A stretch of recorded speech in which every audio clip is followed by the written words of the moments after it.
Well, hey everybody, I hope that you've had a good weekend, that you've probably done some work to catch up on some things, but I also hope that you've had a chance to do some things you enjoy and just be able to recreate a little bit as well. Welcome to week 4. We're stepping into another week. We're already a third of the way through the course.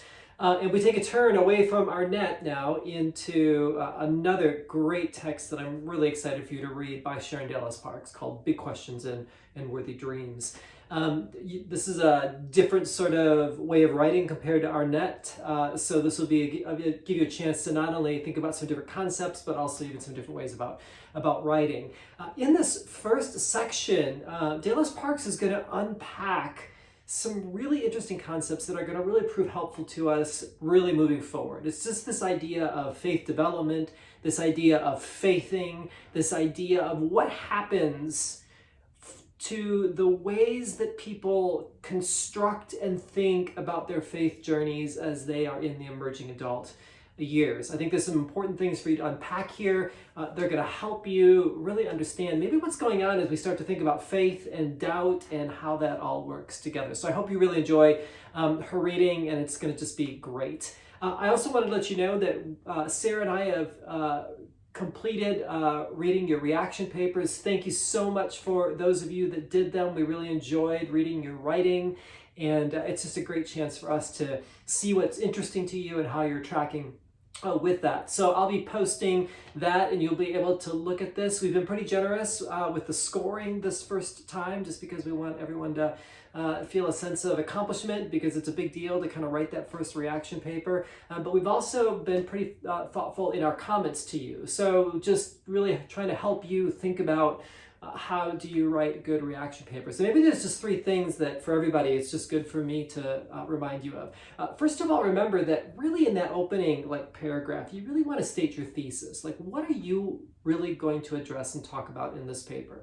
Signal to the reader what you're going to do and be very specific with that. That will really help you with the second point that I want to make, and that is that because this paper is fairly short, you have to stay focused and you have to really think about your argument. Let your thesis statement keep you focused as you write. There's lots of amazing things to talk about. You just don't have the real estate in this one, so you just want to focus it more. And then the third thing to keep in mind as a writer is to not only think about yourself as the writer, but also think about the reader, right?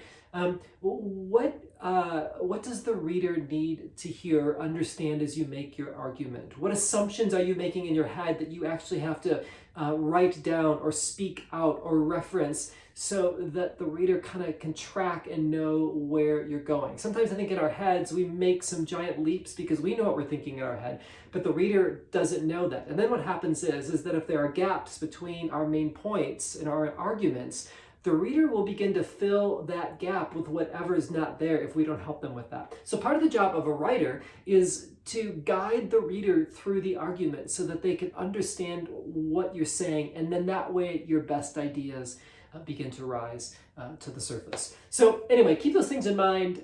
Again, this is a great first attempt, which is awesome. For those of you that didn't write, remember there's no shame with that. You get to skip one of the reaction papers, and for some of you, this was the week where you just felt like you needed to not write, and you're going to write in the future, and that is great.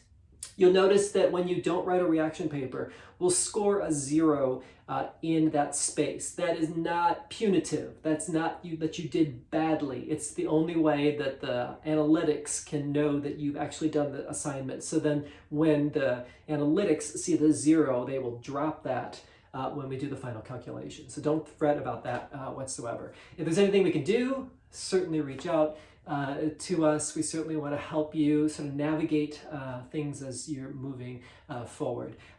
The final paper is way out there. I don't really need you to be thinking about it, but one of the things that you do want to start thinking about is what are some of the topics that are really interesting to you? I'm already sensing that in some of the reaction papers, but start sort of musing over that, because I think this conversation with yourself about what's interesting to you or a question you have about emerging adulthood that you want to dive into a little more deeply is going to be really helpful to you when you finally make the decision to start working on that final paper, of which we will guide you in and let you know about as we get closer to that time.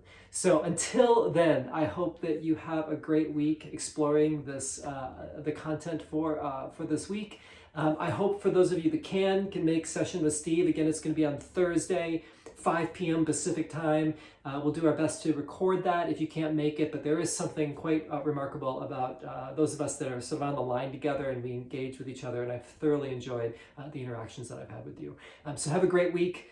Remember that what you do is important. Remember the studying that you're doing is not just for yourself, it's on behalf of those that you are advocating, and may you know God's grace and peace.